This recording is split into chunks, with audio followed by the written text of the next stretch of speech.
世界を愛で包むヒマラヤ大聖者ヨグマたちから、日々を懸命に生きるあなたへ言葉のプレゼント。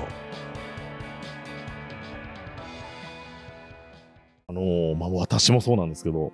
漠然とですね、社会貢献をしなきゃなとか、したいなって思ってるんですよね。ですが、結局ね、なんですよ。何をしたらいいかわからないと。で、ましてやその偽善とかそういう人の良心にですよね。良心につけ込んで悪事を働く方とか、本当の社会貢献という、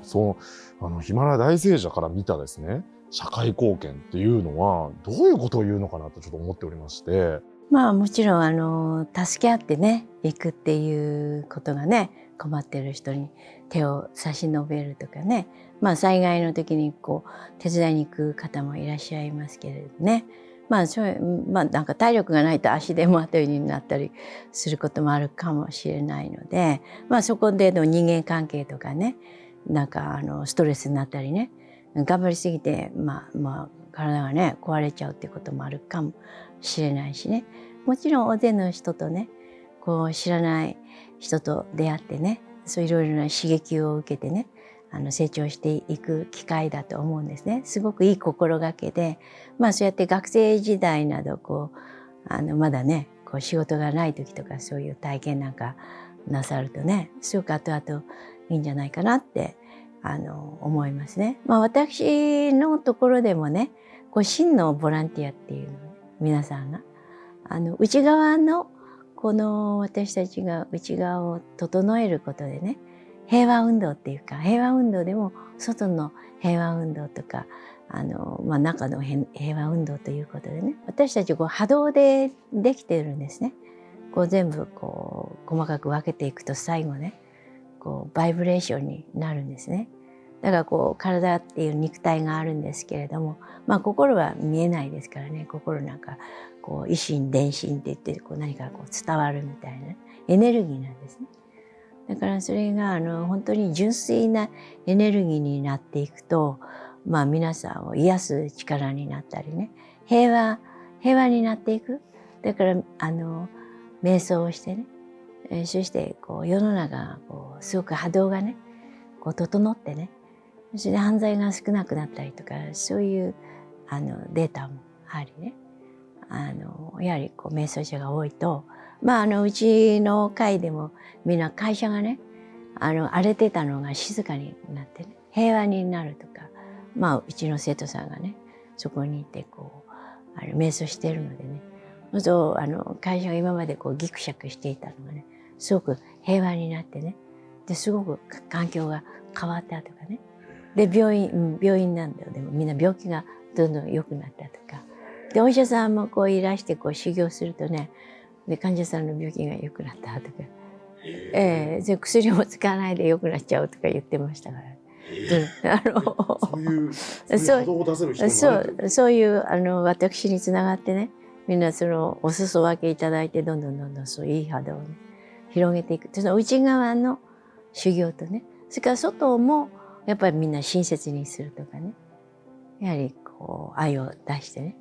で励ましてあげるとか、お手伝いしてあげるとかね、そういう伝統のね教えで奉仕と布施っていうか、捧げて、困ってる人には捧げていくみたいなね、そうやって助け合うって、愛を出して助け合うっていうことがね、平和運動につながっていくんです。やっぱり失敗があったりね、自己防衛が強いとね、何か誰かに騙されるんじゃないかとか、そうやって緊張したりね、なかなか人に近づくのも怖いわけですよ。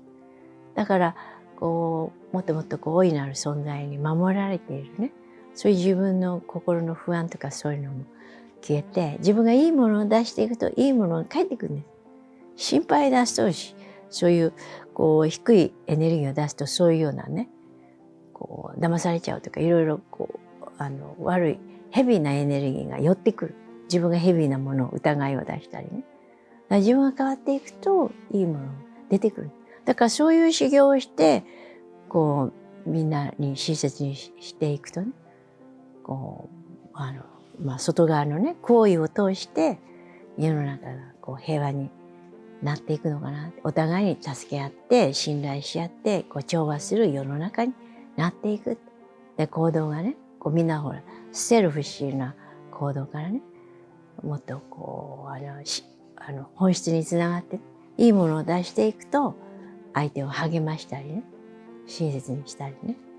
そういうことでこう相手からの感謝も返ってくるしねこういい循環になっていく。そんなようなことでボランティアをねしていただいてねみんなにこう優しい言葉をかけるとかね、そうやってまた本当に変容していくのにはねみんながまたすごくこう愛がいっぱいになってねそして平和な心になるようにね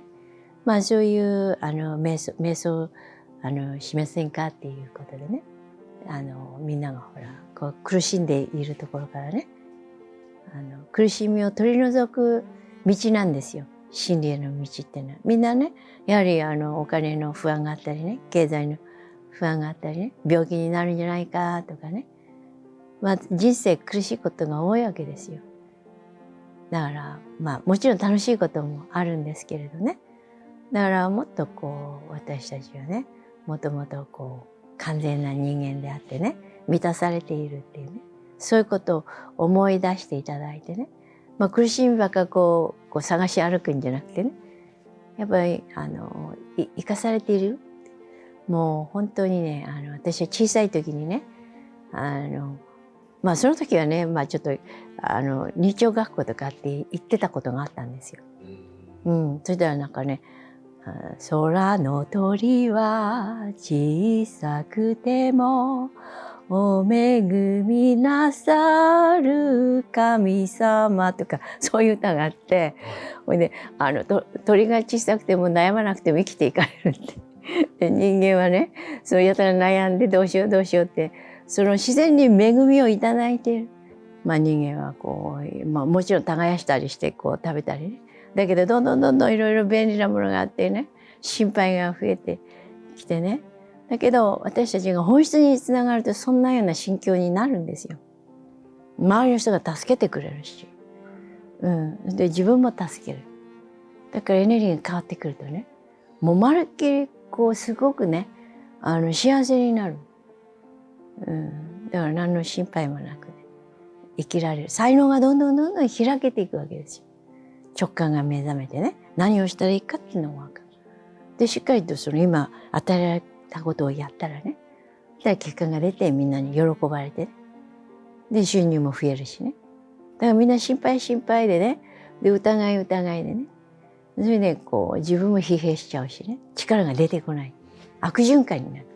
確かに、そんな心境で社会貢献といったところでね、伝わらないし何も変わらないですよね。だからね本当にそういうね助け合っていくっていう、宇宙は助け合ってるんですよ。みんな調和している心配しないで、太陽がこうねこう照ってで周りのこう地球にね当たってねでそこにこう植物がこう芽を吹いてねこう大きくなっていくじゃないですか。でその植物水をいただいてねで助け合ってるわけだからねこう人間はこう奪い合って溜め込んででもまだ不足してねまだ怖がってる。だからもっとシェアしていく。だからそれはボランティアだと思うんですよ。だからそうやって出していくっていう。だからそれにはやはりこうしっかり中心を持ってやっていかないとねただこうマインドの褒められたいからとかいい人に思われたいからとかねちょっとなんか違った心でやるとこう変になっちゃう。そもそも違いますねやっぱ考え方が、ボランティアっていうもの、そうですねだから真のボランティアになっていったらいいのかなってだから同時にねこう瞑想したりしてやっぱし充電していかないとただこう心のレベルでねこう頑張ってね人を助けなきゃっつってもねやっぱし次第にエゴになっちゃう。でなんか結果が出ないからみたいにねがっかりしたりねでその疲弊してしまってね続かないっていうか、で病気になっちゃうかもしれないですよね。だからもっと自分が豊かになりながら人も助けるっていうそういうねボランティアになったらいいのかなって思いますね。うん、で自分が充電しながらでそういうのってないじゃないですか。やっぱりみんな疲れちゃうんです。だから仕事で疲れてさらにボランティアで疲れてみたいで最後病気になっちゃうみたいな人間関係が疲れるわけです。だからそれをやっぱり競争でボランティアやったりとかね、その辺でもう本当にこう真の愛からやっていかないとならないわけです。だからもっとこう自分についてね本質について学んでね、本当は私たちはねこう与え合っている。だから源につながってのボランティアをしていただきたいなって思いますね。そういう真のボランティアに、ね、なっていかれると、世の中が平和になっていくのかなって。私はそういうボランティアを皆さんにねお勧めしてるんですね。もちろん今あるボランティアももちろん素晴らしいんですけれども、さらにね、それと頑丈な体でないとボランティアができないとかそういうことになるじゃないですか。そうですね。体力勝負だみたいなね。そうですね。違いますよね。だから瞑想するだけでもね自分がいい心になることがやっぱ世の中を平和にしていく。ね。だから自分が本当にこう愛ある心になりねこう理解する力が強くなってねで生命エネルギーがこう満ちてくる。外も分かち合いたいわけですよ。満ちてるわけ。だから不足してるとこいろいろ集めたくなっちゃう。ね、不足をこう補いたい。だからみんなほとんどそういう生き方なんで、それをこう不足のところからこう分かち合ってまだ中がこう満ちてないわけです。だから本当に中を満たすそういう修行をしながらボランティアをしていただけたらなって思いますね。